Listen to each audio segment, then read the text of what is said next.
बदला, तारीख बदली, मौसम बदला, लेकिन नहीं बदले गुरुग्राम के हालात। अगर आपको तस्वीरें पूरी तरीके से दिखाएं तो आज भी मैं उसी पानी में खड़ा हूं, पिछले साल मॉनसून की बरसात में जहां पर खड़ा था। गुरुग्राम में भले ही मॉनसून की बारिश हो या फिर मॉनसून से पहले का ट्रेलर हो, उसमें इसी तरह के हालात गुरुग्राम में हो जाते हैं। आज एक बार फिर दिखाएंगे आपको कि कैसे बारिश ने गुरुग्राम जिला प्रशासन के तमाम दावों की पोल खोल दी है। नमस्कार, मैं हूं सुनील यादव और आप देख रहे हैं गुरुग्राम न्यूज़। सबसे पहले आप लोगों से अपील यही करेंगे कि इस वीडियो को आप लोग शेयर कर देना, और आपको आज दिखाऊंगा कि गुरुग्राम में मॉनसून के ट्रेलर में ही कितने बदतर हालात गुरुग्राम में हो गए हैं। ये वो शहर है जो कि पूरे हरियाणा को 75% से ज़्यादा रेवेन्यू देता है, जिसकी बदौलत पूरा हरियाणा सर्वाइव करता है। और हालात ये है कि आप सड़कों पर निकल जाएं बरसात में तो आपको कमर तक पानी में डूबना पड़ता है। ये नरसिंहपुर का वो इलाका है जहां पर बरसात के बाद जल जमाव हो गया है और एक नदी मानो आप सड़क पर बन गई है। सामने तस्वीरों में आप लोगों को जो नजर आ रहे हैं, बच्चे हैं और वो बैठे हैं अपने पिता के कंधे पर। एक बाप का क्या फर्ज होता है, एक बाप किस तरह से अपने बच्चों की परवाह करता है, ये तस्वीरें उस बात की गवाह हैं।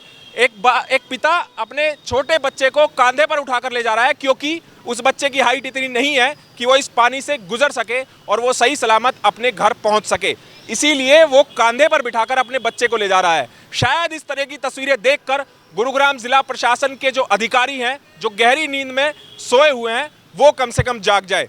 अब तस्वीरें आप लोगों को गाड़ियों की दिखाते हैं कि गाड़ियां किस तरह से इस पानी में बंद हो गई हैं। केवल एक गाड़ी नहीं है ये हालात, बल्कि मेरे सामने भी कुछ ऐसी गाड़ियां हैं, यहाँ तक कि छोटी गाड़ी तो छोड़िए, ये जो बड़े ट्रक खड़े हैं, बड़े ट्राले खड़े हैं, वो भी इस पानी में बंद हो गए हैं। तो हालात आप लोगों के सामने हैं कि कितने बदतर हालात गुरुग्राम में हो चुके हैं एक ही बरसात में। और आप इसको कहिए कि मानसून का ये तो एक मात्र ट्रेलर है।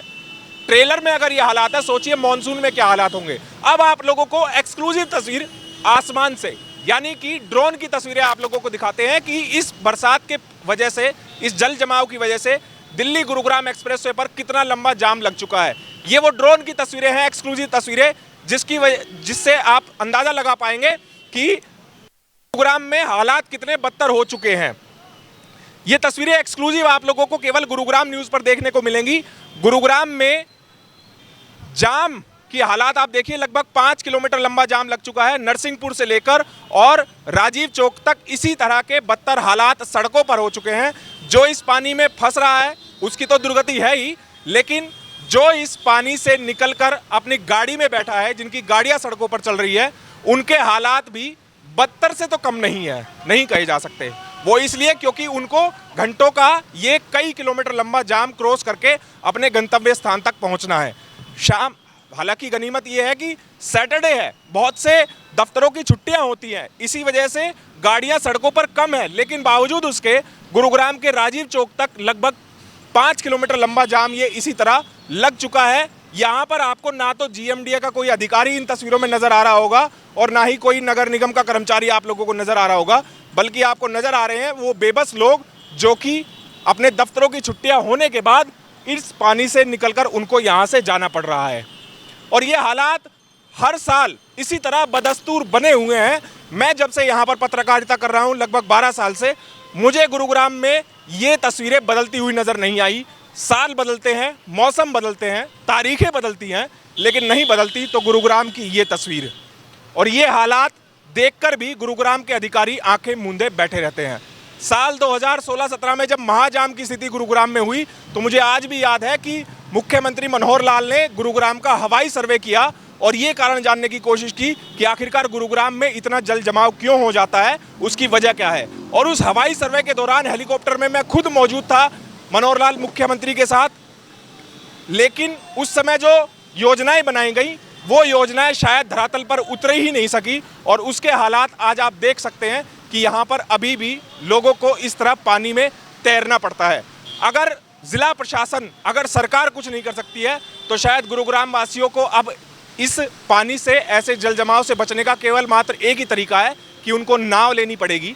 और मानसून आने से पहले जब भी कभी बरसात होती है या मानसून में जब बारिश होती है तो उनको नाव लेकर अपने साथ चलना होगा। जैसे हम घर से निकलते हैं तो छाता लेकर चलते हैं, इसी तरह नाव भी अब अपने साथ लेकर चलनी होगी, क्योंकि पता नहीं ऊपर वाला कब रहम कर दे और वो ऐसी मूसलाधार बारिश कर दे जिसकी वजह से गुरुग्राम की सड़कें तालाब बन जाएं, नदियां बन जाएं। और ये हालात केवल आज गुरुग्राम के नरसिंहपुर में नहीं हुए हैं, दिल्ली गुरुग्राम एक्सप्रेसवे के नहीं हुए हैं, बल्कि और तस्वीरें आपको दिखाएं बसई इलाके की, तो वहाँ भी हालात कुछ इसी तरह के हैं कि वहाँ भी सड़कें पानी से पूरी तरह से लबालब हो चुकी है और वहाँ भी हालात बद से बदतर होते जा रहे हैं। इसीलिए मैं आप लोगों से अपील कर रहा हूँ कि आप इस वीडियो को ज़्यादा से ज़्यादा शेयर करना।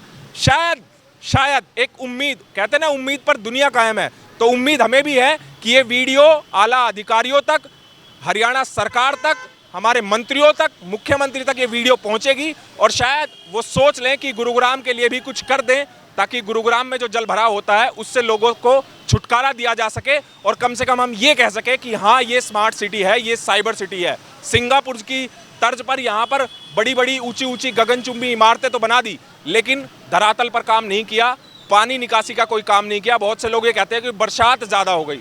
अरे बरसात ज़्यादा हो गई तो इस पानी को निकालने का कोई साधन तो होगा। बरसात बंद हुए लगभग 2 से 3 घंटे हो चुके हैं, लेकिन ये पानी उसी तरह यहाँ पर हाईवे पर खड़ा हुआ है। गुरुग्राम के कई इलाकों में इसी तरह पानी खड़ा हुआ है, लेकिन ये पानी निकासी की कोई व्यवस्था नहीं है। आखिर क्या वजह है कि गुरुग्राम के जिला प्रशासन के अधिकारी, चाहे नगर निगम हो, चाहे जीएमडीए हो, चाहे डीसी कार्यालय हो, वो ऐसी ठोस योजना नहीं बना पा रहे हैं कि गुरुग्राम में इस तरह के जलभराव से निपटा जा सके और गुरुग्राम में ऐसे जलभराव ना होने दिया जाए। शायद उसकी वजह यही है कि आज तक बादशाहपुर ड्रेन का काम ठीक तरीके से नहीं किया गया। उसको नेचुरल ड्रेन से एक कंक्रीट की ड्रेन बना दिया और उसमें से पानी जब नजफगढ़ ड्रेन में पहुंचता है तो वहां से बैक मार जाता है और उसकी वजह से यहाँ पर इस तरह के हालात हो जाते हैं।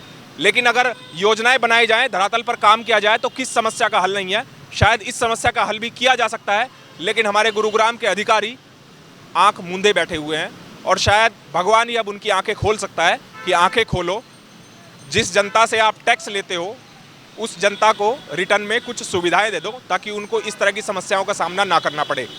आपसे अंत में एक बार फिर अपील करूंगा कि आप इस वीडियो को ज़्यादा से ज़्यादा शेयर करना, ताकि नगर निगम के अधिकारी, जीएमडीए के अधिकारी, ज़िला प्रशासन के अधिकारी, हरियाणा सरकार, उनकी आंखें खुले और वो कुछ सोचे हमारे गुरुग्राम के बारे में कि अगर ये साइबर सिटी है तो इस तरह का पानी का दाग इसके दामन पर ना लगने दिया जाए।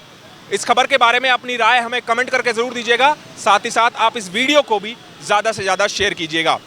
मेरे सहयोगी मन्नू मेहता और मेरे कैमरामैन मोनू के साथ मैं सुनील यादव, गुरुग्राम न्यूज़।